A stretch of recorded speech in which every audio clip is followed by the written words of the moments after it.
Alô, boa noite a todos. Que Jesus nos abençoe no aprendizado de suas lições, que todos nós precisamos aprender para vivermos o melhor. Então, a lição que nos foi proposta na noite de hoje para abordarmos é a lei de sociedade. Antes, porém, recebam todos um abraço dos companheiros da Associação Espírita Bezerra de Menezes, onde militamos atualmente. Então, a gente, para preparar a palestra, eu peguei emprestado aqui da casa, só para mostrar para vocês, esse tema, né, a lei de sociedade, está no Livro dos Espíritos, codificado pelo Sr. Allan Kardec, mas nos recorremos também de alguns textos do Evangelho segundo o Espiritismo e das obras subsidiárias Conduta Espírita, de André Luiz, Contos e Apólogos, do Irmão X, Leis Morais da Vida, de Joana de Ângeles, e Jesus no Lar, de Neio Lúcio. E a gente gosta de mostrar os livros para nos incentivar ao estudo, porque todas essas obras, ou se não elas, outras de igual valor doutrinário, podem ser tomadas emprestadas aqui na biblioteca da casa, ou adquiridas na banca do Livro Espírita, lá na Avenida Alberto Braune, porque uma das principais tarefas, né, de nós espíritas é estudarmos a doutrina, porque como Jesus nos ensinou, conhecereis a verdade e a verdade vos libertará. E a gente, para conhecer a verdade, a gente precisa estudar, seja vindo na palestra, participando do EJDE, o estudo sistemático, né, da doutrina espírita, seja pegando os livros emprestados ou comprando, para que possamos estudar e aprender a doutrina espírita. E se o aprendizado da doutrina é importante para nós, que somos adultos, ele é fundamental para nossas crianças e jovens. Por isso fica aí o convite para papais e mamães sempre trazerem os filhos à evangelização, para que, a par da sua formação acadêmica na escola, eles tenham o hábito da conexão com Deus, para que possam se tornar adultos mais felizes e realizados, tanto do ponto de vista espiritual, como também do ponto de vista material. Iniciando então, os Espíritos começam a nos falar que a vida em sociedade é uma necessidade natural do homem. Temos a necessidade da convivência social. Há uns anos atrás, 100, 200 anos atrás, uma pessoa que vivesse isolada num sítio, ela basicamente conseguia ali resolver bem a sua vida sem depender muito dos outros. Plantava ali, colhia, cuidava, criava seus animais, de repente aprendia a costurar ali, ia se virando sozinha. Com a evolução da sociedade, aumentou, né, as nossas necessidades no ponto de vista material. Questão de deslocamento, morar na cidade, a gente depende da água encanada, da energia elétrica, né, agora da internet, às vezes para trabalhar. Então, o avanço social cria maiores relações sociais e mais dependemos uns dos outros para conseguirmos gerir a nossa existência. Dessa forma, perdão, me perdi aqui. Sim, aí Deus nos concede os recursos que nós precisamos para mantermos, para gerirmos essa nossa vida social.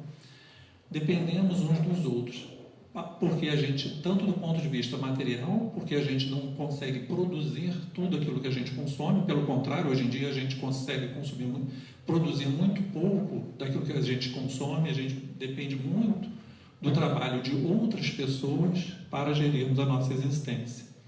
Um simples cafezinho da manhã que a gente toma antes de ir para o trabalho, só o café, né? Quantas pessoas a gente precisou dessa cadeia até que aquele produto chegasse à nossa mesa? Desde quem lá produz, fabrica o defensivo agrícola, o adubo que vai ser colocado lá na plantação do café, quem trata da terra, quem planta, quem colhe, transporta, torra, ensaca o café, transporta para o comércio, Aí no comércio tem lá a pessoa, o estoquista, o caixa. Quantas pessoas a gente precisa para tomar um simples cafezinho? Então, com o avanço da vida social, a nossa vida, né, depende muito de muitas pessoas para que a gente consiga geri-la. Isso falando do ponto de vista material, mas tem também o ponto de vista moral. Porque como nós ainda possuímos poucas virtudes, a gente se aproveita na interação social, na vida social, a gente vai aprendendo com o exemplo dos outros. Né? Então, um que é paciente, mas às vezes é vaidoso. Né? Então, ele vai aprender com outro que é mais desapegado da questão da aparência, essa questão de diminuir a sua vaidade. E aquele, às vezes, que é mais impaciente, vai aprender com aquele que é paciente, através dos seus exemplos, né, para se modificar no campo da paciência. A pessoa que é desorganizada, ela vai aprender, às vezes, com aquela pessoa que é mais organizada, né, que é mais metódica, a ser uma pessoa mais organizada. Enquanto que aquele que é mais organizado, mas às vezes é um pouco sistemático, vai aprender com a pessoa que é desorganizada a ser um pouco mais flexível, né? Não levar tantas coisas a ferro e fogo. Né? Então, a gente vai aprendendo no convívio social, a gente vai aprendendo a gente vai suprindo tanto as nossas necessidades materiais, como aprendendo na relação com as outras pessoas as virtudes que ainda não possuímos. E eles vão nos falar que o ser humano sozinho, por conta disso, o ser humano sozinho ele se embrutece. Porque quando a gente deixa de conviver com as pessoas, a pessoa que se isola da sociedade, ela perde a chance de ir aprendendo nesse contato aquilo que ela precisa melhorar. Seja pelo exemplo, seja por uma palestra, uma conversação fraterna, né? Um conselho vindo de um amigo, de um parente, de alguém que nos queira bem. Você está fazendo isso, você não acha que é melhor fazer assim, fazer assado? A gente vai tendo a chance de ir se lapidando. Enquanto que quando a gente se isola, a gente perde essa oportunidade. Antigamente era comum, era mais comum do que hoje em dia, talvez, as pessoas se isolarem mesmo em conventos, né, em mosteiros, fugir totalmente da vida social.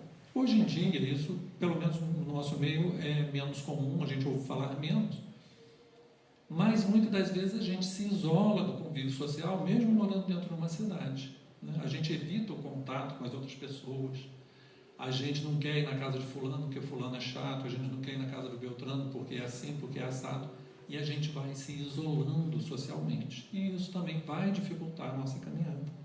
Porque, às vezes, no convívio com as outras pessoas, é que nós vamos ter essa oportunidade de nos lapidar moralmente. Então, que a gente procure, dentro das nossas possibilidades, não fugir ao convívio social, né? Seja entre os colegas, seja entre família, em primeiro lugar, entre os colegas de trabalho, no meio religioso, né? Que a gente esteja ativo, participando do convívio social. Mesmo que tenhamos atritozinhos, tenhamos diferenças de opiniões, uma divergência, mas é ali que a gente vai conseguindo se lapidar moralmente. E eles vão nos falar que a pessoa que gosta de viver isolado é por egoísmo, né? Porque ela não quer ter o trabalho de renunciar muitas das vezes o seu ponto de vista, o seu jeito de ser, para poder conviver com as outras pessoas. Então, que a gente procure fazer conosco mesmo um trabalho no sentido contrário, no sentido de estarmos ativos e participantes da vida social de onde vivemos. E eles vão nos falar que o meio que temos para evoluir é a caridade. E isolados a gente não tem como fazer caridade, porque ao mesmo tempo que no convívio a gente aprende com os outros, a gente tem a oportunidade de ensinar também. E sobretudo ensinar através do exemplo. Não é para a gente ficar surzindo o ouvido do companheiro para ele mudar o jeito dele de ser. Não é assim. Mas através do nosso comportamento mais equilibrado, mais harmonioso, a gente estimular o companheiro que convive conosco, seja ele que título, né, de relação afetiva tenha conosco, ele se motive à mudança. Né? Existe uma historinha de que um um espírita, trabalhava numa repartição, e ele tinha um colega que costumava pegar no pé dele quando ele ia sair. O colega sabia os dias que ele saía para ir para a reunião no centro espírita, e toda vez que o colega que ele ia sair, o colega ficava: já vai bater tambor, né? Já vai fumar charuto, não sei o que, vai bater. E ele sempre pacientemente, né, tentando ali esclarecer o colega, diferença, nada contra as religiões de matriz africana que se utilizam desses expedientes, mas a doutrina espírita adota um outro padrão, mas ele sempre ali com tranquilidade, com paciência, não revidando, né, aquelas implicâncias do colega de trabalho. Passado um tempo, ele vai sair para a reunião e o colega fala: posso ir com você? Aí ele falou: mas você vai querer ir comigo? Aí o colega fala: uma religião que ensina você a ter a paciência que você tem comigo, ela deve ser boa, né? Então o colega, ele convence o colega, através do seu exemplo de paciência, a se modificar também, né?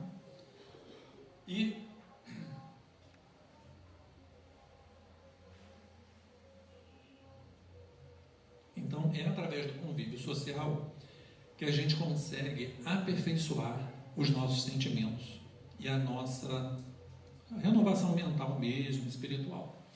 Tem uma outra historinha que conta a história de dois irmãos que resolveram servir a Deus. Queriam servir a Deus, só que eles escolheram um caminho diferente. Um foi para o mosteiro, porque ele queria se desenvolver, ele entendeu que o melhor caminho era desenvolver a sua força mental para conseguir servir a Deus. E o outro resolveu ir para a cidade conviver com as pessoas.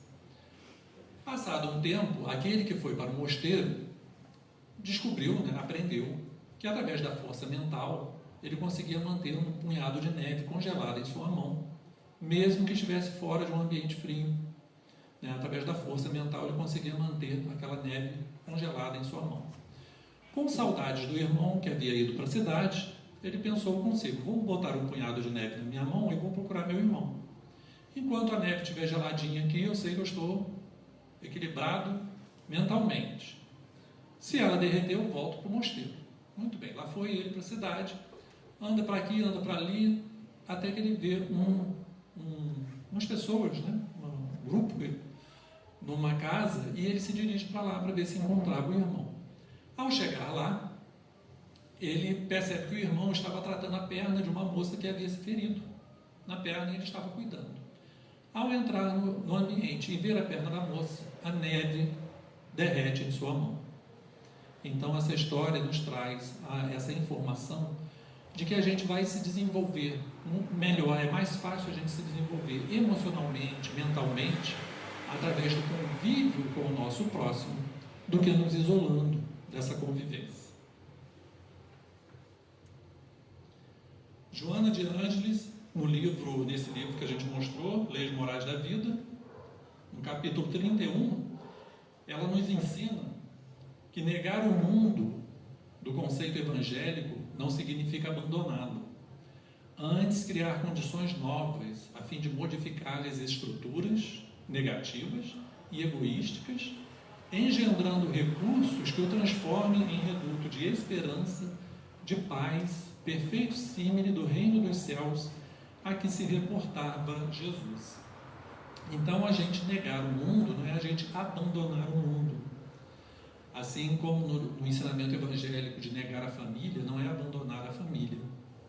É a gente trabalhar para que o mundo se renove, se transforme em um lugar melhor, através da nossa atitude, do nosso comportamento, do nosso pensamento, de nossas palavras, caminhando para a gente construir aqui na Terra aquele reino de Deus a que Jesus se reportava.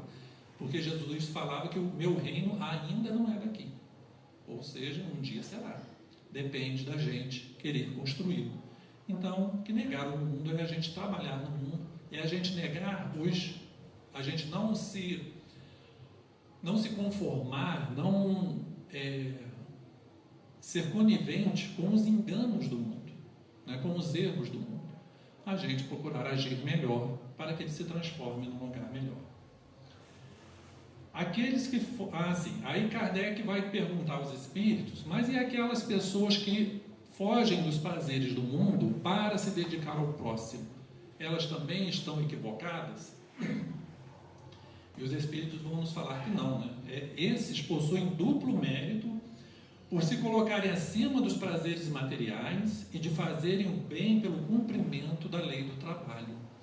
Então, esses espíritos que negam os prazeres do mundo, eles não fogem ao convívio do mundo, eles negam os prazeres do mundo para melhor se dedicar ao próximo, eles possuem um duplo mérito.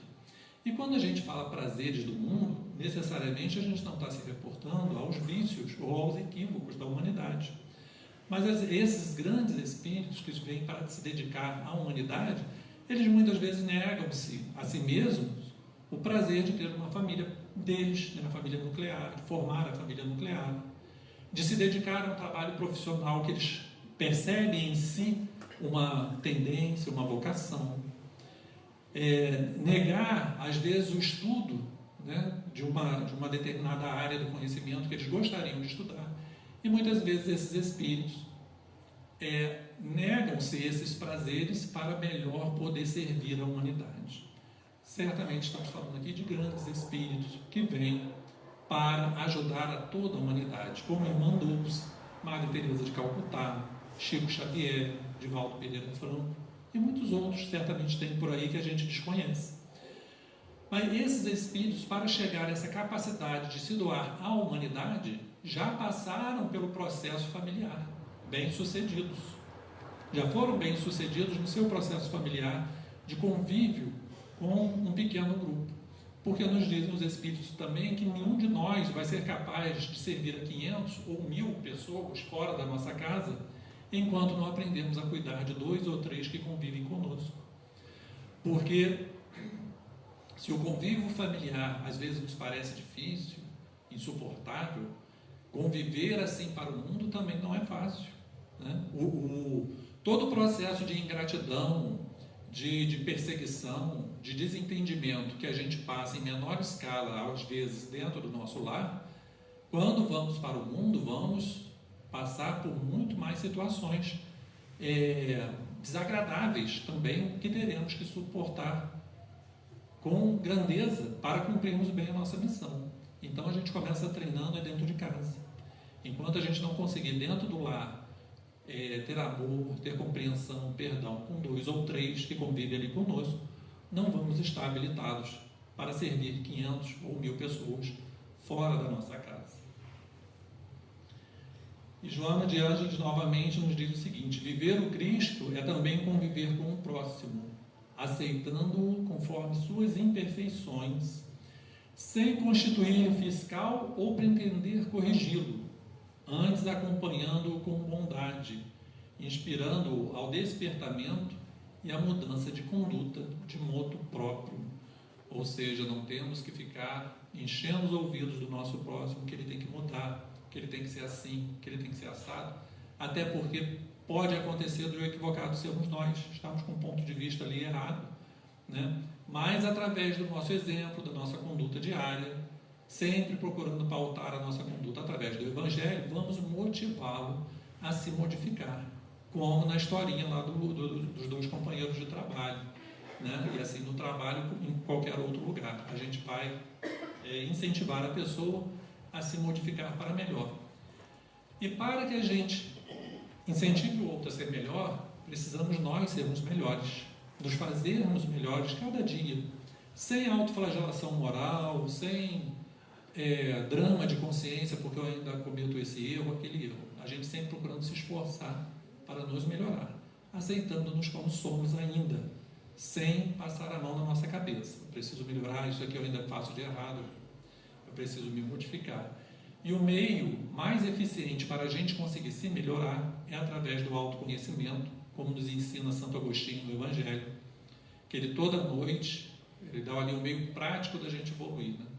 Ele fala toda noite, ele repassava o dia dele para ver se a consciência dele aprovava a conduta dele naquele dia, e ele foi ajustando a sua vida de acordo com aquilo que a sua consciência foi lhe sinalizando. Então assim devemos fazer. Se queremos melhorar de noite, a gente dá uma repassada no dia, ver o que eu fiz, por que eu fiquei assim, por que isso aqui me chateia tanto, por que aquilo ali me entristeceu, né? Então, vou me trabalhar, vou tentar me corrigir. Isso aqui que eu falei foi impróprio. Eu devia ter agido diferente, devia ter silenciado. E assim a gente vai conseguindo de pouquinho em pouquinho irmos melhorando, né? Porque a natureza também não dá saltos. E a gente também não vamos dar saltos na nossa evolução. É importante a gente estar com constância nessa vontade, nesse objetivo de nos melhorarmos espiritualmente para sermos mais felizes. E eles vão nos falar também, Kardec pergunta, né, sobre a questão por exemplo, dos profissionais que se isolam do mundo para melhor poder desenvolver o seu trabalho. Como o exemplo mais claro é o do cientista, né? Muitas vezes se fecha dentro de um laboratório, estudando ali, pesquisando algo que vai trazer um benefício para a humanidade.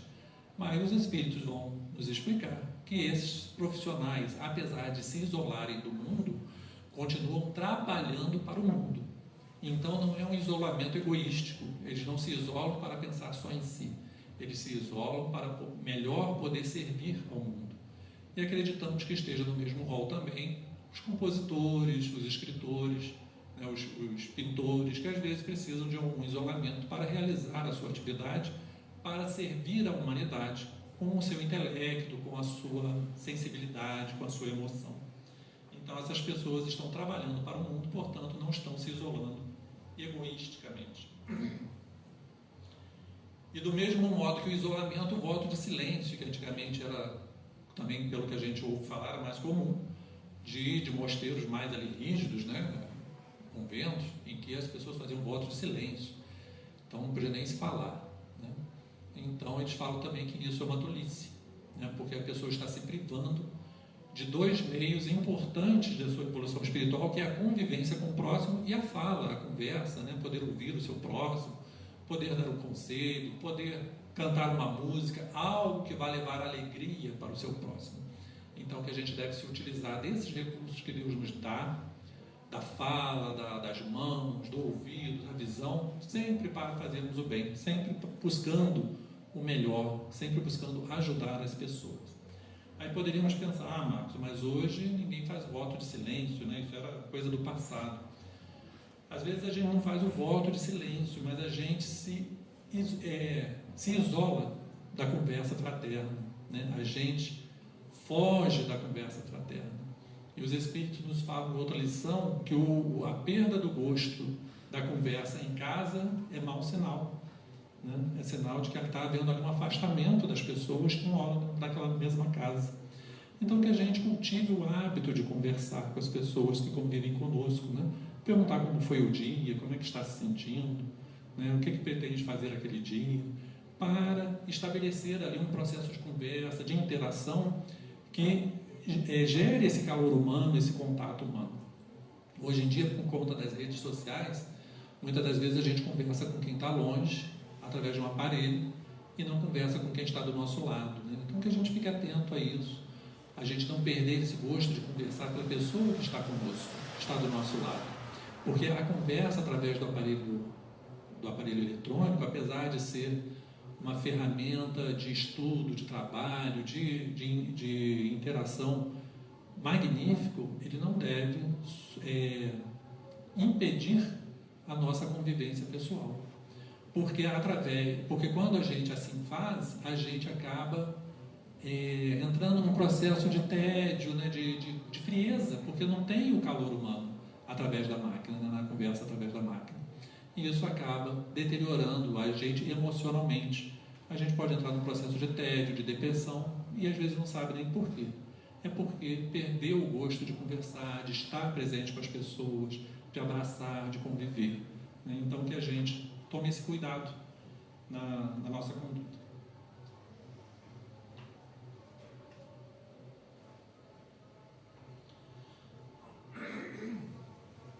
E que só através dessa convivência, né, é que a gente, como a gente já falou antes, que a gente tem a oportunidade de praticar a caridade e de nos conectarmos com Deus. Para exemplificar essa situação, nós vamos trazer aqui do livro Contos e Apólogos, do irmão X, a lição intitulada Divina Visão. em que o autor narra a história de uma devota que queria muito ver Jesus, né? Ela queria ter uma visão do Cristo, e ela procurou se melhorar espiritualmente, vivia em oração, cuidava da família, naquilo que era preciso ela fazer, lia páginas edificantes, estava sempre procurando se renovar mentalmente. E orava, o tempo foi passando e a sua ansiedade foi aumentando conforme o tempo passava, e ela não tinha essa visão do Cristo, né? Às vezes perguntava: Senhor, quando vens? Né? E foi num desses dias que ela ficava no alto do seu aposento, e ela ouvia os rumores que vinham da via pública, das pessoas que lá estavam, né?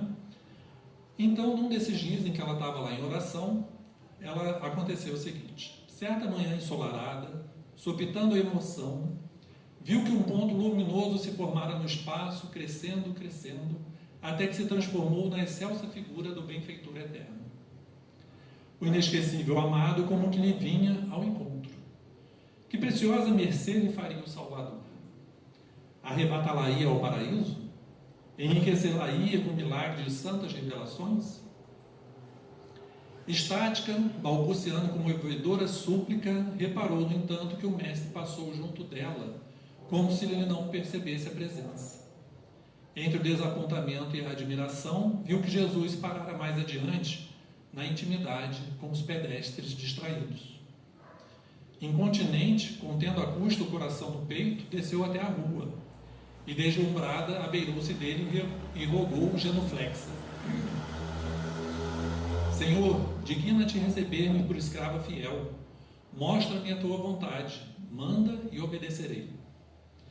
O embaixador divino afagou-lhe os cabelos salpicados de neve e respondeu: ajuda-me aqui e agora.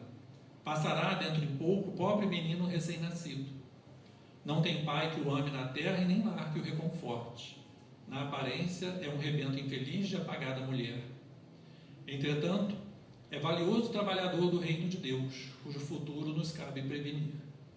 Ajudemo-lo, bem como a tantos outros irmãos necessitados, aos quais devemos amparar com o nosso amor e dedicação. Logo após, por mais se esforçasse, ela nada mais viu. O mestre como que se fundia na neblina esvoaçante. De alma renovada, porém, aguardou o momento de servir. E quando a infortunada mãe apareceu, sobraçando um anjinho enfermo, a serva do Cristo socorreu-a de pronto com alimentação adequada e roupa agasalhante. Desde então, a devota transformada não mais esperou por Jesus, imóvel e zelosa, na janela de seu alto aposento.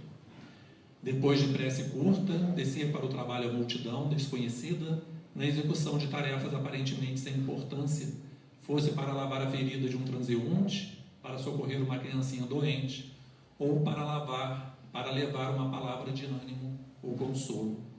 E assim procedendo, adiante, tornou a ver muitas vezes o Senhor, que lhe sorria reconhecido. Né? Então, a lição exemplificando para nós que nos aproximamos mais rapidamente do bem, né, do Cristo, do que há divino em nós, através do trabalho aos nossos semelhantes, através do serviço, coisas aparentemente sem importância, mas que enriquece a nossa vida espiritualmente, moralmente, nessa troca com o nosso próximo. E Kardec continua no Livro dos Espíritos, vai falar então sobre os laços de família, que pelas perguntas que ele traz no Livro dos Espíritos, dá-nos a impressão de que à época havia uma corrente filosófica que propunha que a vida familiar, tal qual a gente a conhece, ela era fruto de cultural, era fruto de um aprendizado cultural, que não era natural, uma vez que os animais assim não procedem. Os animais, a mãe, então logo a cria, normalmente a mãe, então logo a cria atinge condições de sobreviver sozinho, ela abandona aquela ninhada para se preparar para receber uma nova ninhada. E só que os espíritos vão nos explicar que o destino dos animais é completamente diferente do destino dos homens, dos seres humanos. Os animais vivem pelo instinto de conservação da espécie, né? E estão ali, vão passar ali, sabe-se Deus quantos milhões de anos nesse processo evolutivo lento por qual eles passam. Ao ser humano, compete a nós o desenvolvimento do sentimento, né, do amor ao próximo, da fraternidade. E por isso os seres humanos são os animais que possuem o maior tempo de infância e juventude na natureza. Que é para quê? Para nesse convívio com a família a gente consiga desenvolver os laços de amor, de fraternidade, né, de perdão. Então, por isso que a nossa infância e a nossa juventude é tão longa, para que a gente consiga desenvolver esses sentimentos. E eles vão nos falar que o relaxamento dos laços de família seria uma recrudescência ao egoísmo. Então, a gente querer abandonar a família, seja em que sentido for, é uma recrudescência do nosso egoísmo. Quando a gente não consegue conviver ali com aquela família e a gente se afasta deliberadamente, a gente está dando prevalência ao nosso egoísmo. Ninguém está falando aqui que a gente tem que conviver eternamente com quem quer que seja se a relação é insuportável. Não é isso. Cada um sabe de si.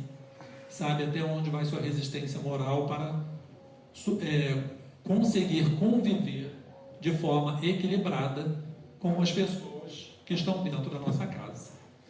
O certo é que teremos que desenvolver o amor. Então, quando numa encarnação aquela convivência é insuportável, estejamos certos de que num outro momento precisaremos nos reunir aquela pessoa que hoje se nos mostra difícil para prosseguirmos na nossa caminhada. Quiçá ela esteja também numa condição um pouco melhor e a convivência seja possível entre nós dois. Precisaremos aprender a nos amar. Existe uma historinha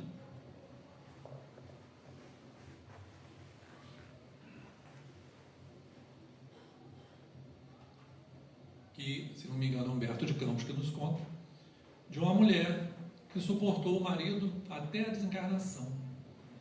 Ela, por saber, né, que tinha que dar conta daquele compromisso, ela suportou o marido ali até o último dia da sua vida. Desencarnou, chegou no plano espiritual, encontrou com o espírito do benfeitor dela, conversa vai, conversa vem, ela, graças a Deus, dei conta do meu compromisso, não vou precisar voltar mais com ele.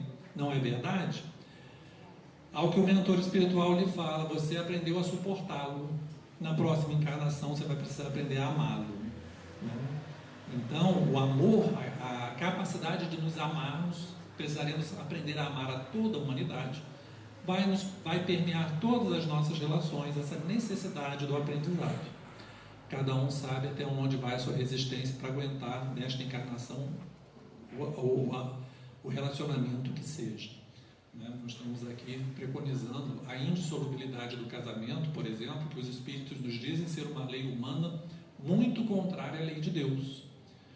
Porque não separeis o que Deus juntou, o que Deus junta é o amor. Quando na convivência do casal o amor se esfria ali, a relação se esfria, não era um amor, era só uma paixão, passou, eles já estão separados perante Deus.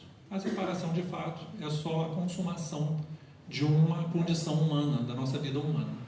Certo? O certo é que precisaremos aprender a nos amar, seja nesta encarnação, seja na próxima. Quanto antes a gente aprender, melhor, porque quanto mais rápido a gente aprender a amar, mais rápido a gente vai alcançar a felicidade. E aí partimos para o Evangelho, quando o Evangelho vai nos falar, deixa eu ver aqui, no capítulo 17, sede perfeitos, item 10, o homem no mundo. Então os Espíritos vão nos trazer ali mais algumas regrinhas de convivência que podem facilitar a nossa vida no meio social. E um convite que ele nos faz é em relação à prece, né, em relação à oração, em relação à nossa conexão com Deus, que a gente cultive o hábito da prece, né, no nosso dia a dia, para que a gente consiga estar mais bem sintonizado, mais bem harmonizado com o bem E muitas das vezes assim nos forrando, né, evitando problemas pelos quais não teríamos que passar. Então, que a gente, ao sair de casa para o trabalho, que a gente eleve o pensamento a Deus, pedindo a proteção para aquele dia de trabalho, né? Acabou o dia de trabalho, agradeçamos a Deus a oportunidade de servir e que nos ampare no regresso ao lar.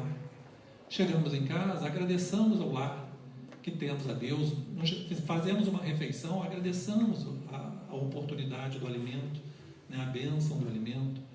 Então, eles nos convidam que a gente esteja em oração sempre que a gente for começar ou encerrar uma tarefa, para que a gente peça proteção para ela ou que agradeça pela sua realização. Assim, agindo, vamos estar mais conectados a Deus, vamos estar mais conectados ao Espírito benfeitor que nos protege. Consequentemente, vamos ter mais facilidade para vigiar as nossas ações, os nossos pensamentos, e por vezes assim vamos evitar uma série de pequenos problemas no dia a dia que dificultam mais a nossa vida. Às vezes por invigilância, às vezes pela falta de uma intuição, porque não estamos conectados com Deus, com o nosso Espírito benfeitor. Então eles fazem esse convite para que a gente assim proceda, mas eles nos alertam também que assim fazendo esse convite, eles não esperam que a gente leve uma vida mística, né? De viver de mãozinhas postas. Não é isso. É que a gente conviva no meio social onde estamos situados, com alegria, com amor, com dinamismo, mas sempre procurando nos reportar a Deus, para que não nos falte a proteção devida, para que a gente tenha uma vida melhor, para que a gente tenha uma vida mais feliz, mesmo do ponto de vista material. Que a gente se dedique às atividades do dia a dia e mesmo às futilidades do dia a dia, mas sempre com um sentimento de pureza, para que a gente não se comprometa negativamente com aquilo que não temos mais que nos comprometer, né? Que a gente se divirta, que a gente participe da vida social. A gente precisa dos momentos de lazer para o nosso refazimento, né? Então que a gente busque um momento de lazer saudável, um lazer que não vá nos comprometer moralmente, para que a gente consiga renovar as energias e retornarmos no dia seguinte ativos nas tarefas que precisamos executar. Os espíritos mais evoluídos, eles, quando encarnados, eles buscam, muitas vezes eles conseguem esse momento de prazer, esse momento de refazimento na conexão com Deus, né? Na oração, na meditação, eles conseguem esse refazimento. Nós que não somos tão evoluídos ainda, precisamos do prazer material, né? Ir no cinema, ir numa praia, ir no rio, tomar um banho, andar na natureza, né? Cultivar as plantas, ver um filme na televisão, algo que vai nos renovar as energias, que vai nos descansar a mente, para que a gente possa retomar as nossas atividades no dia seguinte refeitos. Então que a gente busque esses momentos de lazer, esses momentos de prazer saudáveis, para que a gente consiga viver bem também, mas sempre buscando Deus, né, no nosso pensamento. Há pouco tempo eu vi uma informação trazida por uma amiga que é das lides protestantes, que ela tem uma amiga que tem uma filha adolescente, e sempre que a filha adolescente vai sair de casa para o lazer, a orientação da mãe é a seguinte: olha, você vai sair para o lazer, pensa consigo se você teria coragem de chamar Jesus para ir com você nesse lazer. Se você tiver coragem, você não teria coragem de chamar Jesus para ir comigo nesse lazer. Vá tranquilo. Se você não teria coragem, é melhor você repensar o seu lazer, né? Então assim devemos agir, né? Pensar sempre se aquela atividade, seja de lazer, seja de trabalho, seja de convivência, se está em paz com a nossa consciência aquela atividade. Se tiver, não temos com o que nos preocupar.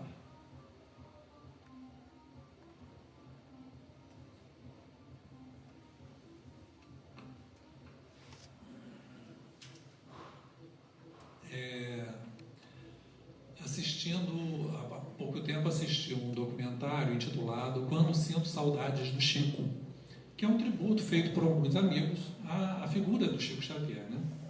E em dado momento do documentário, esses amigos falam que Chico Xavier gostava de ver televisão, né? Gostava dos seus momentos de lazer, ver uma televisão. Certamente eram poucos, porque ele trabalhava muito, né? Vivia trabalhando pelo bem da humanidade, mas tinha os seus momentos de lazer, gostava de conversar com os amigos, né? Então, Chico Xavier, dentro de toda a sua grandeza espiritual, ele também se permitia esses momentos de lazer para o seu refazimento. Então, podemos também ter esses momentos de lazer para o nosso refazimento e retomarmos a vida espiritual. No livro Conduta Espírita, na lição 9, André Luiz nos ensina o seguinte: desistir de somente aparentar propósitos de evangelização, mas reformar-se efetivamente no campo moral, não se submetendo a qualquer hábito menos digno, ainda mesmo quando consagrado por outrem. A evolução requer da criatura a necessária dominação sobre o meio em que nasceu. Então, se vivemos num meio social, familiar, de colegas, em que as pessoas consagram, né, determinado lazer, que a gente já percebe ali que não está nos fazendo muito bem, melhor para nós que a gente consiga superar, né, aquele arrastamento para aquele tipo de lazer e adotemos uma postura mais equilibrada, porque quando a conta chega, cada um paga a sua e ninguém vai sofrer por mim pelos erros a que eu me permiti, né? Então, se eu já tenho, porque às vezes para a pessoa que tem o menor conhecimento a respeito das verdades espirituais, aquele lazer não tem o menor problema. Agora, para aquele que já tem algum conhecimento, já não é condizente. E a pessoa que já tem mais conhecimento, ela tem mais responsabilidade de pautar a sua vida dentro de um equilíbrio maior. Se ela não pautar, às vezes ela vai sofrer consequências muito mais sérias do que aqueles outros que ainda não têm o mesmo nível de consciência que ela. Então, que a gente procure estudar a doutrina espírita. Por isso que Jesus nos fala: conhecereis a verdade vos libertará. E conforme a gente vai conhecendo a verdade, a gente vai sabendo o que é bom, sabendo distinguir o que é bom e o que não é bom para a gente, e termos mais condições de escolhermos o melhor caminho. Deixa eu ver aqui se tem mais alguma.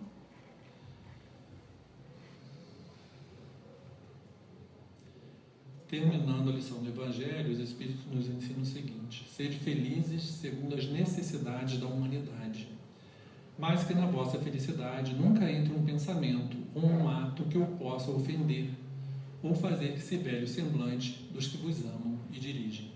Então, que a gente procure pautar sempre a nossa existência pelo equilíbrio, pelo estudo, pelo amor ao próximo, pela convivência social sadia, a convivência social fraterna, em família, no trabalho, no meio religioso, para que a gente consiga mais rapidamente alcançar a nossa tão almejada felicidade. Para concluir a nossa preleção da noite de hoje, vamos trazer do livro Jesus no Lar, de Neio Lúcio. Nesse livro, o autor espiritual narra o culto do Evangelho no lar, iniciado por Jesus na casa de Simão Pedro, né? Jesus foi, então, o iniciador do culto do Evangelho no lar, quando esteve entre nós, na casa de Simão Pedro. E o culto do Evangelho no lar, para quem ainda não saiba, basta a gente escolher um dia, uma hora, que seja mais propícia à reunião da família, daqueles que queiram participar, e aí sempre naquele dia da semana, naquele horário, se reunir, pegar o Evangelho segundo o Espiritismo, pegar um livro com as lições edificantes, aí de Emmanuel, André Luiz, ler uma página, ler um trecho do Evangelho, comenta, faz a prece. Se quiser botar a água para fluidificar, coloque a água lá para fluidificar, porque dessa forma a gente transporta o templo religioso para dentro da nossa casa. E os Espíritos vão nos falar que não só a família se beneficia, mas como toda a vizinhança vai se beneficiando desse trabalho metódico, de sempre naquele dia, naquele horário que está sendo feita a reunião. Os Espíritos vão levando, os Espíritos protetores do nosso lar vão levando ali os Espíritos que estejam precisando receber a orientação também, e nós vamos contribuindo assim com a nossa evangelização e com a evangelização da humanidade.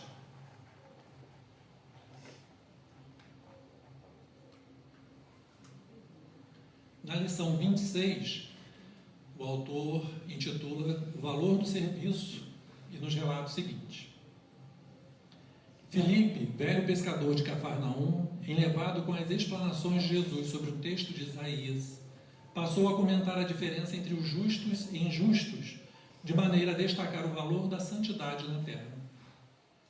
O mestre ouviu calmamente, talvez para prevenir os excessos de opinião, narrou com bondade. Certo fariseu, de vida irrepreensível, atingiu posição de imenso respeito público. Passava dias inteiros no templo entre orações e jejuns incessantes. Conhecia a lei como ninguém. Desde Moisés aos últimos profetas, decorara os mais importantes textos da revelação. Se passava nas ruas, era tão grande a estima de que se fizera credor, que as próprias crianças se curvavam reverentes. Consagrara-se ao Santo dos Santos e fazia vida perfeita entre os pecadores da época. Alimentava-se frugalmente, vestia túnica sem mancha e abstinha-se de falar com toda pessoa considerada impura. Acontece, todavia, que, havendo grande peste em cidade próxima de Jerusalém, um anjo do Senhor desceu, prestimoso, a socorrer necessitados e doentes, em nome da divina providência.